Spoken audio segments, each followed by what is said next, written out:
Hello दोस्तों, स्वागत है आप सभी का हमारे चैनल टेक्निकल कनपुरिया पर। मैं हूं आपका दोस्त शिवम कुशवाहा। तो दोस्तों, आज के डिजिटल एरा में यूट्यूब पर 90% लोग यूट्यूबर बनना चाहते हैं, लेकिन बन नहीं पाते कि नीच कैसे सेलेक्ट करें। यूट्यूब पर 90% यूट्यूबर हैं जिन्होंने ये बता रखा है कि अपने इंटरेस्ट को नीच बनाओ। ये सबसे गलत तरीका है। अगर आपने उस कैटेगरी पे चैनल बना भी लिया ना, तो फिर भी आप गरीब के गरीब ही रहोगे यूट्यूब पर।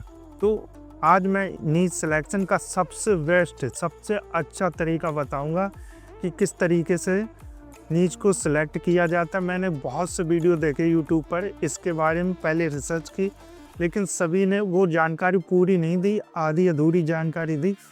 वो लोग सिर्फ यही कहते हैं अपने इंटरेस्ट को अपना नीच बनाओ। अगर आपको अर्निंग करनी है यूट्यूब पर, तो वो तरीका मैं आपको बताऊँ। मैं अर्निंग वाला तरीका बता रहा हूँ, नेम फेम वाला नहीं। ये दोनों मिलेंगे साथ में, लेकिन जो सबसे अच्छा तरीका मैं आपको वो बता रहा हूँ। सिर्फ ये 2-3 तरीके इस वीडियो में है, वो पूरे देख लेना, आपके काम के पैसा आएगा उनसे। और आपको मैं एक बात और बता दूं कि जिन लोगों को लगता है कि फाइनेंस में सबसे ज़्यादा पैसा, नहीं, सबसे ज़्यादा पैसा दूसरे कैटेगरी में, वो बताएंगे वीडियो में आगे। तो दोस्तों, नीच सिलेक्शन ऐसा होता है कि जो अगर आपने सही नीच सेलेक्ट कर लिया ना, तो आपका चैनल ना इतनी तेज़ी से ग्रो होगा कि आप सोचोगे अरे इतना जल्दी मैंने सोचा नहीं था। जो इन लोगों का रिएक्शन आता है ना, जब आपने कई यूट्यूबर को देखा हो कि बताते मैंने सोचा नहीं था इतने जल्दी इस लेवल पे पहुंच जाएंगे इतनी तेज़ी से, ये होता है सही नीच सेलेक्ट करने से। तो वही मैं आज बता देता हूँ आपको आगे कुछ स्टेप। ज़्यादातर यूट्यूबर सिर्फ आपको इतना बताते हैं, अपने इंटरेस्ट और पैशन को आइडेंटिफाई करें और जिसमें आप कंटिन्यू वीडियो बना सकें उसको आप अपना टॉपिक बना लें, ज़्यादा बेटर ऑप्शन है। और ये ठीक है, लेकिन अगर आप यूट्यूब पे अर्निंग नहीं करोगे तो क्या ही मतलब है। और 95% जो यूट्यूब पर आते हैं वो अर्निंग की पर्पज़ से आते हैं, तो ये भी तो देखना चाहिए कि उसमें अर्निंग है या नहीं है। वो सारी बात करेंगे आगे इस वीडियो में। तो सबसे पहले आप देखो, ऑडियंस की डिमांड एनालिसिस करो कि ऑडियंस उस डिमांड पे कंटेंट देख रही है कि नहीं। आप देखो यूट्यूब पे चैनल कैसे बनाना है और चैनल का नाम कैसे रखना है, ये तो आपको बहुत से यूट्यूबर ने बताया है, जो सही बताया है।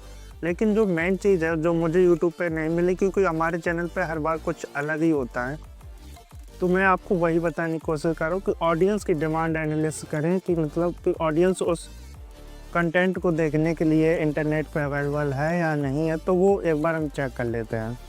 तो यहाँ पे जाएंगे, अगर ऑडियंस एनालिसिस करना है तो गूगल ट्रेंड सबसे बढ़िया एक ऑप्शन है।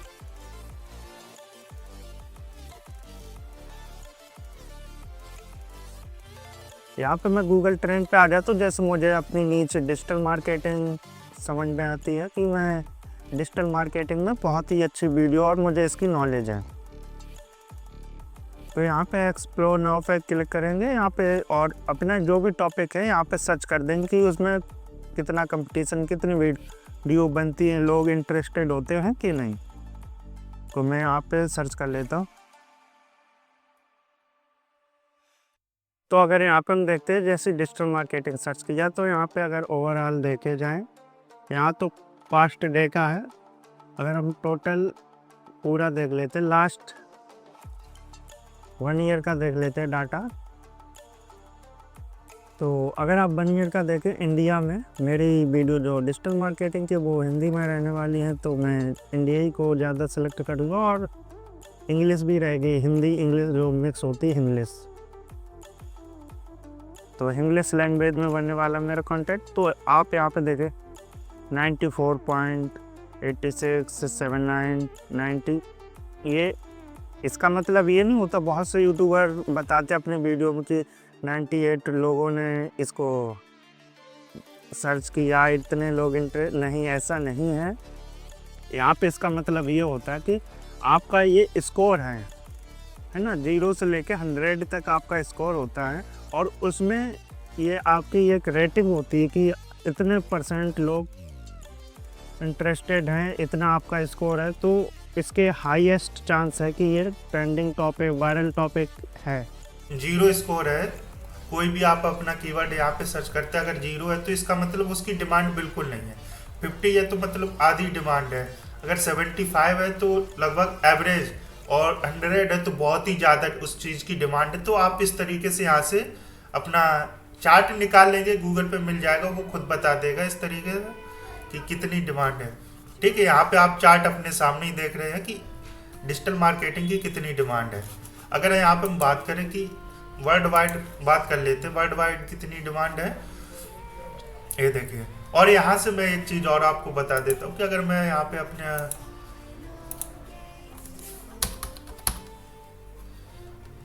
इंडिया, और ये भी देख लेते हैं कि इसकी डिमांड कब रहती है। ये देखिए, अगर मैं लास्ट डे का निकालूँ तो 37, 31, मतलब लोग कम इंटरेस्टेड है टाइम के अकॉर्डिंग।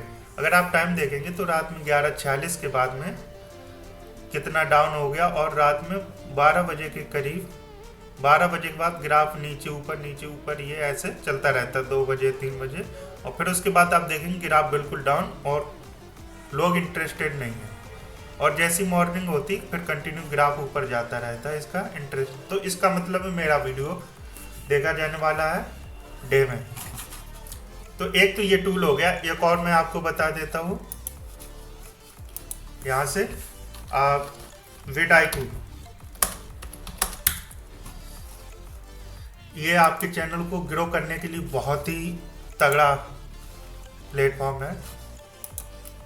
यहाँ पे जैसे ही vidIQ पे आएंगे, ये चीज़ सारी आप फ़ोन में भी कर सकते हो, ऐसा नहीं मैं पीसी में आपको दिखा रहा हूँ, तो सब पीसी के लिए है।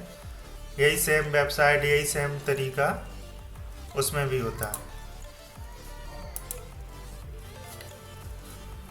एक बार मैं ये vidIQ पे जो स्पेशल यूट्यूब की वीडियो का एनालिसिस करता है, यूट्यूब चैनल को ही करता है बल्कि, तो मैं एक बार यहाँ पे भी सर्च कर लेता हूँ।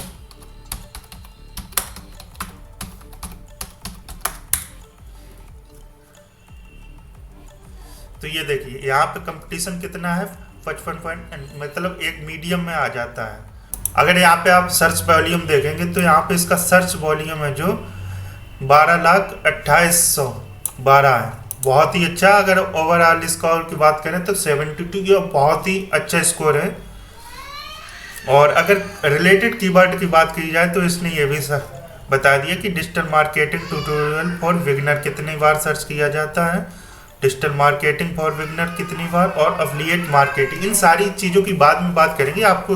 लेकिन बता दो, चलो ये तो हो गया कि इसकी डिमांड तो है भाई आपको अब ये तो पता चलिए कि डिमांड को किस तरीके से एनालिसिस करना। अब इसके बाद आ जाता कि कंपटीशन को कैसे असेसमेंट करें। कंपटीशन को असेसमेंट करने के लिए सबसे पहले आपको अपने ही यूट्यूब पे जाना, किसी भी चैनल्स के थ्रू जाओ, ठीक है, कोई मैटर नहीं करता। अब आपका जो नीच है, जैसे मेरा डिजिटल मार्केटिंग का है तो डिजिटल मार्केटिंग सर्च करेंगे यहाँ पे, जो भी आपकी नीच है तो उस नीच के हिसाब से आप अपने क्रिएटर को क्या एनालिसिस करो। सपोज दैट मैं यहाँ पे डिजिटल मार्केटिंग जैसे ही सर्च करता हूँ तो यहाँ पे कई क्रिएटर आ जाते हैं, इनको एनालिसिस करेंगे, इनके चैनल पे एनालिसिस करेंगे कि क्या कंटेंट प्रोवाइड करा रहे क्या नहीं। और आपको यहाँ पे एक चीज़ और ध्यान रखनी है,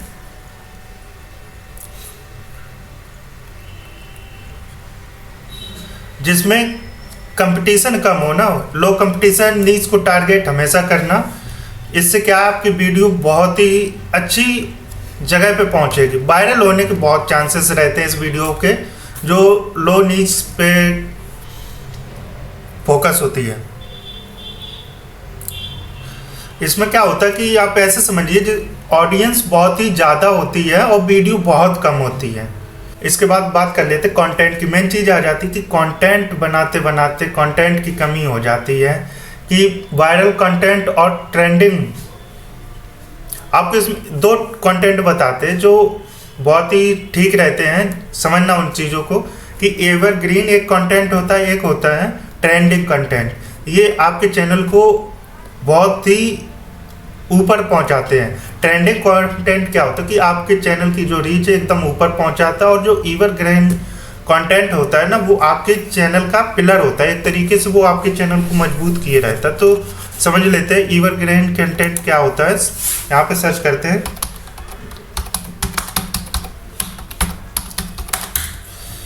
डिजिटल मार्केटिंग और यहाँ पे देखिए कि ये 5 साल पुरानी वीडियो है जिस पे 33 लाख व्यू है और इस पे एवरग्रीन कंटेंट है। ये लोग हमेशा देखते रहेंगे कि डिजिटल मार्केटिंग क्या है, ये हमेशा देखा जाने वाला टॉपिक है।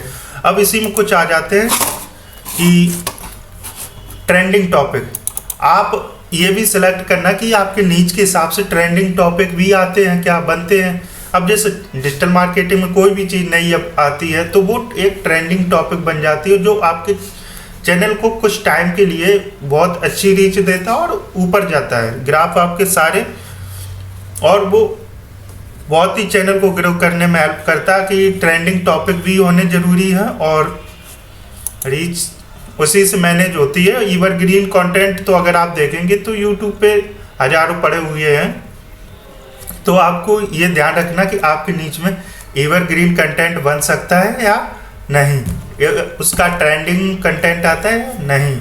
मोनेटाइजेशन पोटेंशियल एनालाइज ज़रूर करना, क्योंकि यही आपके चैनल को ग्रोथ करने के लिए और आपको मोटिवेट करने के लिए बहुत ज़रूरी है। ठीक है, तो मोनेटाइजेशन एनालाइज किस तरीके से करेंगे तो वो हम सारी चीज़ें देख लेते हैं।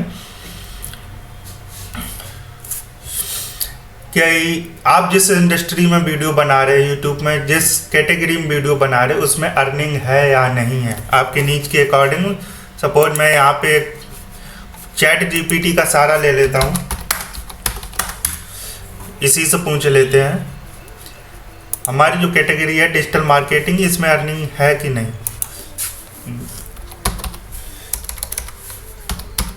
डिजिटल मार्केटिंग किस कैटेगरी में आता है यूट्यूब की। आप इसमें हिंदी इंग्लिश किसी भी लैंग्वेज में बात कर सकते हैं, कंफर्टेबल है। वो चैट जीपीटी बहुत स्मार्ट है, ज़रूरी नहीं आपको इंग्लिश आना चाहिए। क्या क्या लिख गया, एजुकेशन या हाउ टू, एजुकेशन में आता है। ठीक है, तो एजुकेशन सबसे ज़्यादा रिलेवेंट है हमारे चैनल के लिए। तो एक बार यहाँ पे हम यहाँ पे निकाल लेते हैं यूट्यूब CPM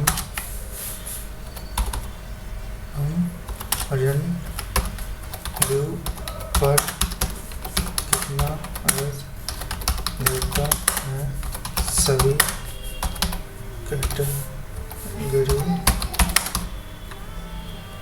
का बताओ।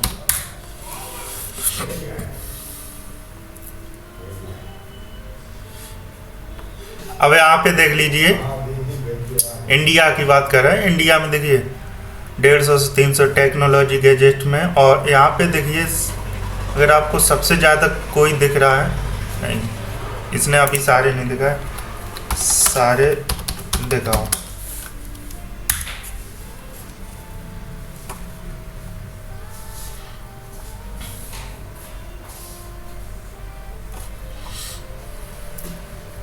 तो यहाँ पे देखिए कि जो टेक्नोलॉजी यहाँ पे सारी आप अपने हिसाब से देख सकते हैं कि और भी हैं, इसमें आप पूरा एनालिसिस कर सकते हैं। लेकिन मैं यहाँ पे दिखा दूँ कि सबसे ज़्यादा अगर कोई दे रहा है डिजिटल मार्केटिंग में 150 से 400 रुपये है ना, और यहाँ 150 से 400 रुपये इसमें हेल्थ में भी है, और फाइनेंस और इन्वेस्टमेंट में 1000 व्यू के 300 से 600 रुपये तक मिलते। लेकिन यहाँ पे इसने अभी दिखाया नहीं कि एक लीगल और एडवाइस वाली जो होती है, जो कोर्ट कचहरी वकील वाले होते हैं या रियल एस्टेट वाले होते हैं, इन नीच में पैसा बहुत ही ज़्यादा है, बहुत ज़्यादा है। सबसे ज़्यादा इन्हीं में पैसा है, और ये फाइनेंस कुछ नहीं उसके आगे घुटने टेक देते हैं। वो 1000 व्यू का 2000 2500 तक पे करते हैं। और फाइनेंस में उसके बाद जो सेकंड पे आती है वो फाइनेंस है, फर्स्ट पे लीगल एडवाइस करके जो कैटेगरी है वो। एफिलिएट मार्केटिंग अपॉर्चुनिटी है या नहीं, क्योंकि जैसे मान लीजिए जैसे वर्डप्रेस है, अगर मैं आपको उसमें रेफर करता हूँ कि ऐसे वेबसाइट बनाइए, ये सब आप फलाना ढिमका कीजिए, उसको बना के अपनी वेबसाइट लॉन्च कीजिए।